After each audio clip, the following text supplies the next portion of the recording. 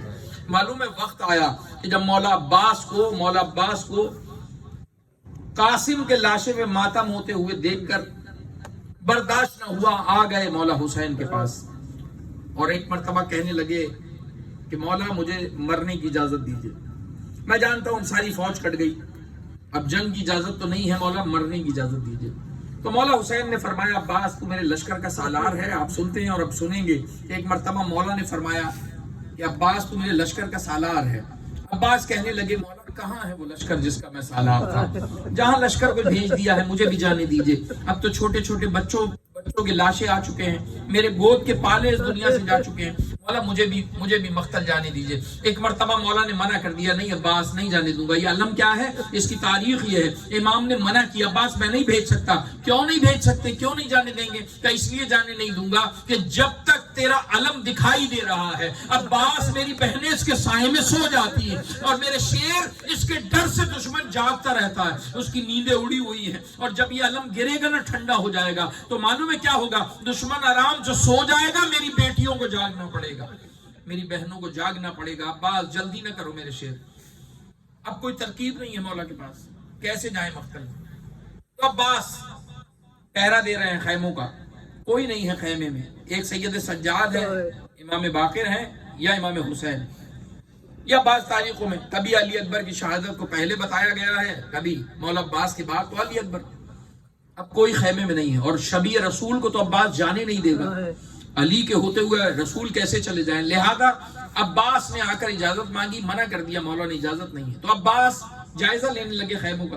زیادہ روایت نہیں پڑھوں گا، شہادت تو آپ سنیں گے، صرف اس روایت پر آنسو نکل آئے تو علم بلند کیجئے گا، زحمت تمام۔ عباس غازی کو ترکیب نہیں ملتی کہ میں کیسے جاؤں۔ معلوم ہے کیا ہوا، علماء بیان کرتے ہیں ایک خیمے سے نا کسی بی بی کے رونے کی آواز آئی۔ آپ کو کتنی ڈھارس ہے عباس پر، مجھے بتاؤ جب عباس حیات ہوں گے عباس کے دل پہ کتنی چوٹ لگی ہوگی، میری زندگی میں خیمے میں رونے کی آواز آ رہی، اور عباس نے جب غور کیا نا اپنے ہی خیمے سے رونے کی آواز آ رہی تھی۔ عباس مولا کے خیمے سے رونے کی آواز، عباس چلے اور اس طرف دیکھا، کیا دیکھا؟ اپنی ہی زوجہ سجدے میں سر رکھ کے رو رہی۔ عباس کی زوجہ رو رہی ہیں۔ ایک مرتبہ پوچھا، لبابہ کیوں روئی؟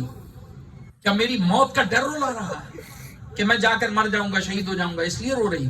کہنے لگی نہیں عباس، جب آقا حسین کو شہید ہونا ہے تو غلام کے کیا معنی؟ ایک مرتبہ کہا تیرا بیٹا مارا گیا اس کے غم میں رو رہی ہے؟ کہا نہیں اونو محمد کا صدقہ تھا، اونو محمد کا صدقہ تھا، میں بیٹے کو نہیں رو رہی۔ ایک مرتبہ کہا پھر یہ بتائیے ابھی آپ کی ہمارے بعد چادر چھنے گی، قید میں جائیں گی، کیا اس ڈر سے رو رہی؟ آواز آئی نہیں، جب رسول کی بیٹیاں پابند سلاسل ہوں گی تو کنیزوں کا معاملہ کیا ہے؟ اتنا سنا، ایک مرتبہ کہنے لگے پھر بتا روئی کیوں؟ کہ میں خود تھوڑی روئی ہوں، کہ پھر کہ تیری سکینہ رلا کر گئی ہے، سکینہ رلا کر گئی ہے۔ عباس کے ساتھ سکینہ کا تذکرہ نہ ہو تو مجلس نہیں ہوتی غازی۔ سکینہ نے رلایا ہے، کیوں رلایا ہے سکینہ نے؟ سن سکتے ہیں، ایک مرتبہ کہا اس لیے روئی کہ عباس سکینہ اپنے بھائی اصغر کے لیے خیموں میں پانی ڈھونڈ رہی ہے۔ دل کی آنکھ سے کربلا کا جائزہ لیں، 3 دن کا بھوکا پیاسا ہے لشکر، اور 4 سال کی بچی 6 مہینے والے کو بچانے کے لیے پانی ڈھونڈ رہی ہے۔ خیموں میں جاتی ہے، دیکھتی ہے کسی مشکیزے میں 2 قطرے پانی ہو، میرے بھائی کی جان بچ جائے، وہ گہوانے میں تڑپ رہا ہے۔ ایک مرتبہ بی بی کہہ رہی ہے مجھے سکینہ رلا کر گئی، تو پوچھا سکینہ نے کیسے رلایا؟ کہ عباس سب کے خیموں میں پانی تلاش کر کے آئی اور مجھے بتا رہی تھی کہ چچی جان خیموں میں پانی دیکھا، کسی خیمے میں پانی نہیں ہے، میں چچا کے خیمے میں آئی۔ عباس اتنی ڈھارس ہے آپ پر کہ سب کے خیموں میں ایک بار گئی، تیرے خیمے میں 6 مرتبہ آئی ہے سکینہ، 6 مرتبہ آپ کے خیمے میں آئی۔ اور معلوم ہے برتن الٹ الٹ کر دیکھ رہی ہے، کوزے الٹ کر دیکھتی ہے، مشکیزہ پلٹ کر دیکھتی ہے۔ ایک مرتبہ مجھے کہنے لگی چچی میرے سکا کے خیمے میں بھی پانی نہیں، تو میں نے کہا بیٹا وہ زندہ ہے، پانی آ جائے گا، تیرا سکا ہے نا تجھے پانی پلانے والا ہے، آ جائے گا پانی۔ کہنے لگی کب لائے گا پانی؟ جب اصغر مر جائے گا۔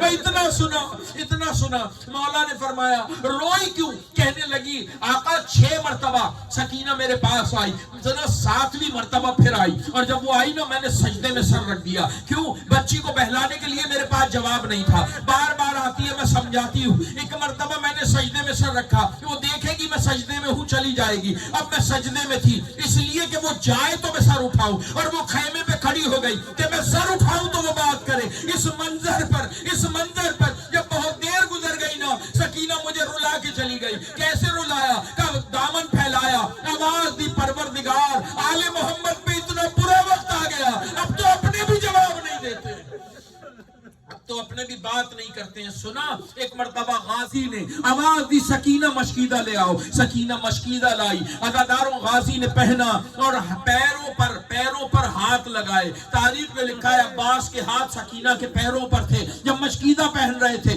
کیوں تھے پیروں پہ ہاتھ؟ اس لیے کہ اگر بابا نے اجازت دی جنگ کی تو میں پانی لاؤں گا، اور اگر جنگ کی اجازت نہ ملی تو یہ ہاتھ ابھی سے تیرے پیروں پہ صدقہ کر رہا ہے، پھر مجھے معاف کر دینا۔ عباس غازی ایک مرتبہ سکینہ بی بی کو لے کر آغوش میں آئے، اس انداز میں آئے جیسے علم اٹھتا ہے تو ساتھ میں مشکیدہ دکھائی دیتا ہے۔ عزاداروں آئے، امام حسین نے کہا چھاؤ عباس، جنگ کی نہیں پانی کی اجازت ہے۔ مولا ابھی تو نہیں دے رہے تھے اجازت، کہا اب تم نے سکینہ کو وسیلہ بنایا، میں انکار نہیں کر سکتا، چلے جاؤ، مگر جنگ نہیں، صرف پانی لانے کی اجازت۔ عباس چلنے لگے تو مولا حسین نے کہا سکینہ کیوں بھیج رہی ہے میرے بھائی کو؟ کہ میرا بھائی مر جائے گا، کتنا بڑا ہے؟ کہ 6 مہینے والا ہے۔ کہ پھر انصاف نہیں ہے 6 مہینے والا بچانے کے لیے 32 برس کی کمائی کو بھیج رہی ہو؟ اب اگر عباس نہ آئے اور تماچے لگے، سکینہ مجھے نہ بلانا، غازی کو آواز دینا، سکینہ بابا مارا جائے مجھے نہ بلانا، اس لیے کہ میرا عباس میدان میں جا رہا ہے۔ الا لعنت اللہ علی القوم الظالمین، سیعلم الذین ظلموا أی منقلب ینقلبون۔